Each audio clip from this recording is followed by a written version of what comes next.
Hello YouTube audience. Today is February the 13th, 2021 and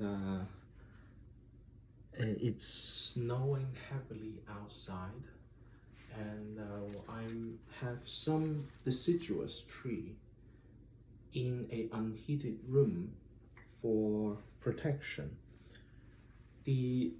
Most of the deciduous trees are hardy enough to sustain the lowest temperature is about -2 or 3 degrees Celsius, about 28, 26 Fahrenheit. So it's not that cold. Most deciduous trees are able to sustain that temperature, so I still have plenty of them outside.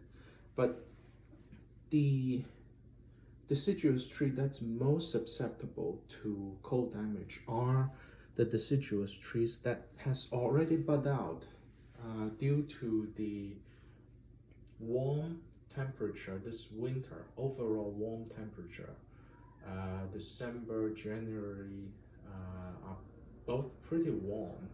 A lot of the deciduous tree here in Seattle bud out early, and they have all these very soft leaves on them, and even start flowering. So they are the most susceptible to cold damage because those soft leaves, they have been hibernating through the winter and pump out all the energy stored in the roots into the leaves to generate these very tiny and fragile new leaves. At this time, if all the leaves get frozen and die, they will be in a significantly weakened state and is prone to die after that. So what I'm doing is I'm putting some of the deciduous trees that's already bud out in an unheated room and protect them from the hot frost outside. And also, next week it's going to warm up. We will no longer have frozen temperature after next week, and at least that's the hope. So now what you're looking at is a Indian plum, and I have the tag information here, and it's called Indian plum. The scientific name is kind of difficult. I would try to pronounce it. It's Laria cerasiformis or Osmeronia cerasiformis, but Indian plum is an easy name to remember. It's a medium growing upright deciduous broadleaf tree. White flowers in March, at least it's supposed to be in March, but it's flowering right now, which is just February. That show you how the climate has changed and it's flowering early. Hardy to -20 Fahrenheit, 10 to 15 feet tall, 7 to 10 feet wide in 10-15 years. Sun to pot shade and well-draining soil. So Indian plum is actually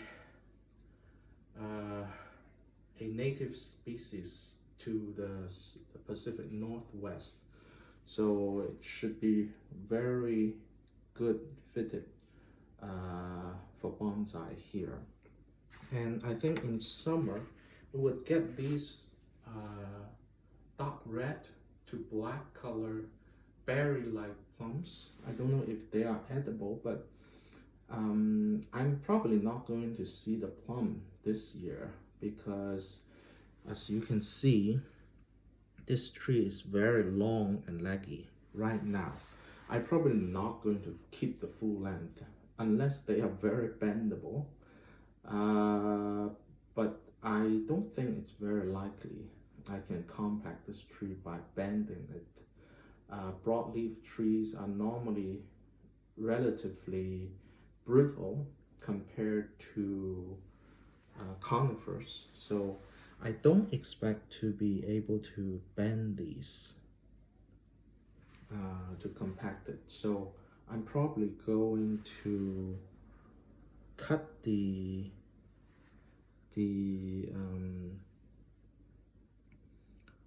most of the branches, and because they are indoor right now, it's also a good time to repot. So today I'm going to repot this tree.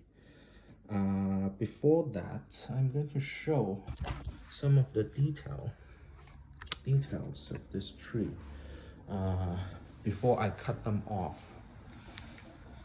Let's see. So this is the flower. It has these white flowers.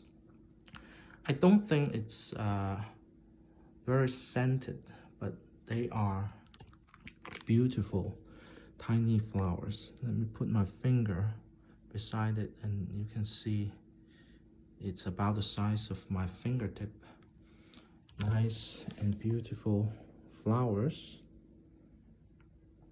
here, and we have some flowers here too, and I'm going to repot them in the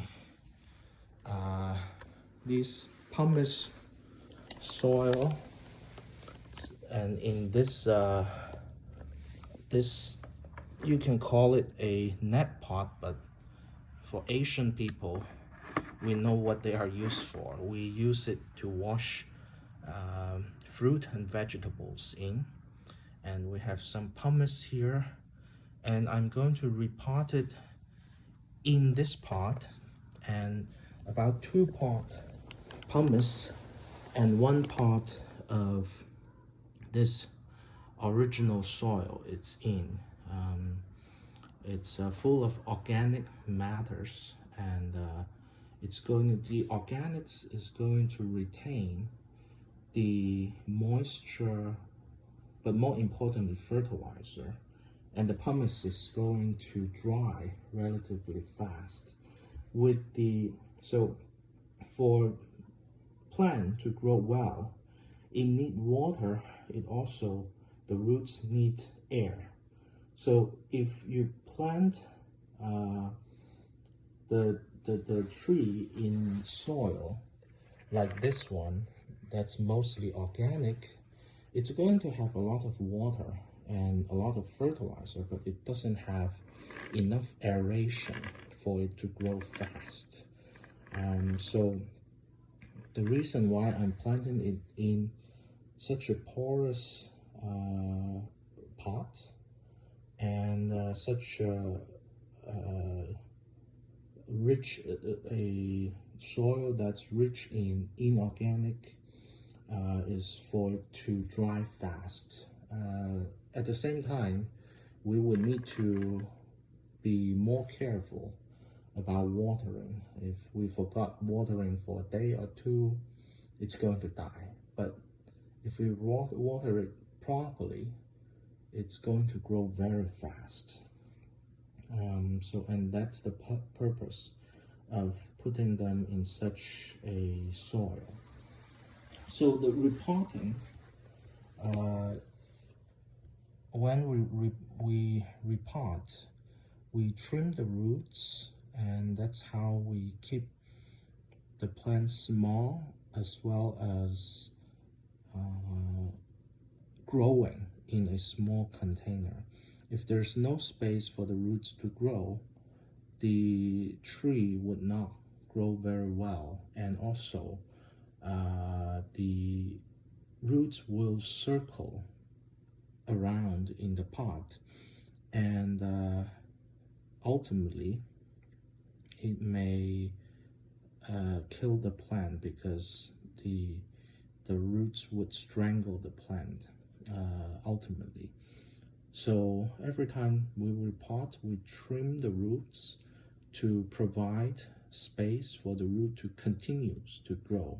We also want to maintain a relatively shallow root plane so that the surface roots that you see in some of the old trees start to develop to give it this small tree the appearance of a old tree with a very powerful nibari. For this nursery plan, I also need to decide on the front or the directionality of the plant. Which side of the plant is most beautiful to the human eyes? Once we see the root base, we are going to have a better idea of the front of the plant. So we are probably going to significantly shorten the tree, and ultimately this whole side branch would need to be gone, and because this thing don't have any movement until it go very long. But we don't have to cut it right now. I suspect if I cut it right now, it's going to survive, but it's going to damage the tree a lot because it already bud out, so the energy is pumped into the branches. If I cut it off right now, it's like doing a frost damage to it because all the leaves are gone. So it's going to significantly weaken the tree. So I may prune it right now, but the best thing to do is to wait until maybe early summer, late spring, when all the leaves has grow out, hardened off, and the tree has regained its vigor, and then it would be best to prune it. There are some lower branches here which I'm going to keep one. I think I may keep this strong one. It may not be useful for the final design of the tree because it's so low, but it may be. Keeping one branch here in lower part of the trunk will help thicken up the trunk, so it's useful. And ultimately, I think we may be cutting off this too. This branch will be cut off, and this whole branch will be cut off, and we will be left with a stick in the pot, but it's going to grow from there and become a bonsai. So I think that's so much I want to talk about. I'm going to turn on the time lapse, and because repotting is mainly about taking the plant out of the original pot, getting rid of the original soil, combing the roots radially, trimming the roots, and putting it into a new pot. And you don't need to watch me for 2 hours doing that. So I'm going to turn on the time lapse right now and finish it in several seconds in the video term, and I will see you a little bit later.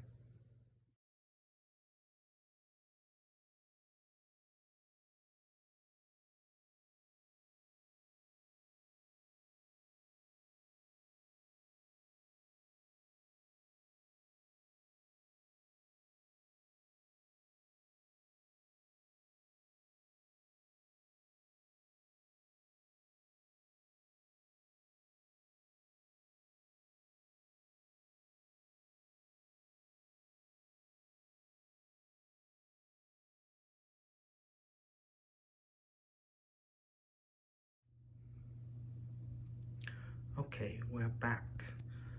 So I repotted this Indian plum, and in the end I have to cut off the top because it's too top heavy, and without doing it I'm not going to get this plant to stand.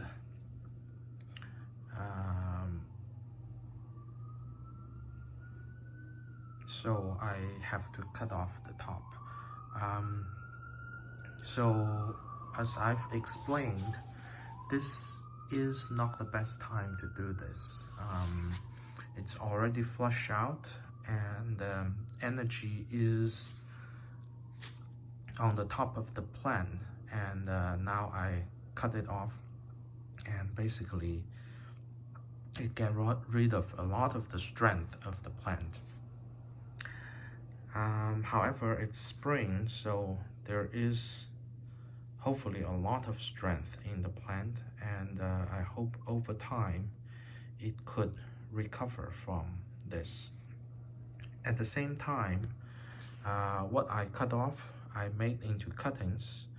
Also, it's not the best time to make cuttings. The best time is late spring, early summer. But anyway, I have to work with what I have. So you can see this plant, after we remove the surface soil, the topsoil was about here, and we see actually some interesting walking roots, which in terms of Japanese bonsai is not a good feature, but in Chinese bonsai, this could be interesting. Roots that's above the ground could be a very special feature. Depends on how you look at it. But I decide to keep all these walking roots and see if in the future it would turn into something. On the other hand, if these roots doesn't develop into nice roots, I can still cut it off with no problem. But currently, I decide to keep it. And you can see this basically becomes a slanting style bonsai. And I'm leaving a pretty long section here, which can be further shortened in the future. I could even shorten it to here. The reason I'm leaving that big of a space there is, one, I don't know how this plant do with dieback. Would it have a long dieback since I cut off so much? I would like to see. And that being said, I should have leave a stump here too, but I forgot to. This is rather risky operation, but it's spring, so in theory the plant should have a lot of energy in it, and it's ready to flush out. And any time in the year that this drastic operation can be done, it is spring, so it is now. And I make a lot of cutting with it, so in case this plant doesn't survive, I still have a backup plan. But I do think this plant will survive, and the curvature of the plant, as long as the walking root, as well as the walking roots, they are both quite interesting. So I will keep an eye on this plant and see how it develops, and I will keep you updated for its development. And hope you enjoyed this video. I will see you next time. Bye.